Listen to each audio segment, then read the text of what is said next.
呢本環遊世界80日係寫喺1873年，嗰陣冇飛機，點樣80日環遊世界啊？呢個就係最精彩嘅地方啦！俾我哋跟住主角福格展開一場不可思議嘅冒險啦！故事係從1872年倫敦一個俱樂部講起。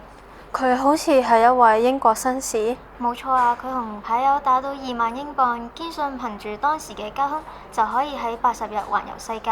於是帶住佢新僱嘅僕人路路通，但係唔知道後面仲有個偵探菲克斯追住佢哋唔放。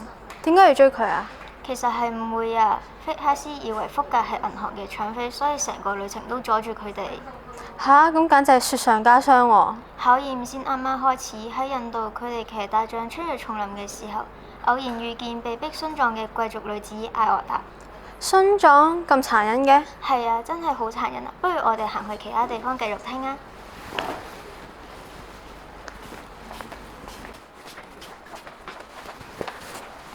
不過福格都係決定去營救佢。呢個善舉唔止延誤行程，仲俾旅程多咗一位同伴。之後喺香港，菲克斯又設計灌醉路路通，搞到佢哋錯過去橫濱嘅船。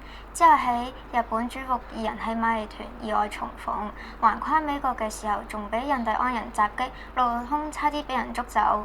呢個障礙賽嚟㗎？最戲劇性嘅係最後階段，福格錯過咗去利物浦嘅船，毅然買下貨船，甚至燒啲甲板當燃料，好唔容易返到英國，反而喺利物浦俾菲克斯逮捕。吓，功虧一簣？呢個就係作者最巧妙嘅設計啦。當福格以為自己遲到5分鐘而失敗，準備接受結果嘅時候，路路通發現因為時差，其實佢哋提早咗1日到倫敦。咁所以佢哋贏咗啊？但係呢個唔只係一個冒險故事啊嘛？係啊，佢唔止係一個冒險故事咁簡單，等我慢慢再同你講啦。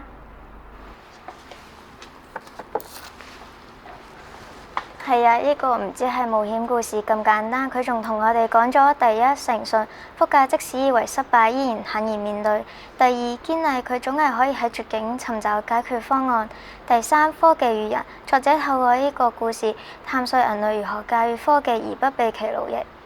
俾我諗到而家，我哋有咗 AI，好多人都失去咗呢種探索學問嘅精神。你講得啱啊！喺冇飛機嘅時代，靠住火車同輪船就可以環遊世界。呢本書激發咗幾多人對探索嘅渴望。所以呢本書其實係講關於人類可能性嘅書。冇錯啊！佢同我哋講，只要保持冷靜、堅守承諾，就可以創造屬於自己嘅奇蹟。就好似福格講嘅一樣，時間係留俾有準備嘅人。喺睇完呢本書真係特別有感觸。喺疫情過後嘅世界，我哋咪又係重新學習點樣環遊世界。講到底，環遊世界80日係俾所有想進步人類嘅書。佢同我哋講，只要保持好奇、堅守承諾，任何時代都可以創造屬於自己嘅傳奇。睇完呢本書係咪都激起咗你自己求學問嘅一面啊？與其渴望，不如行動。各位同學，而家就創造屬於自己未來嘅挑戰啦！拜拜。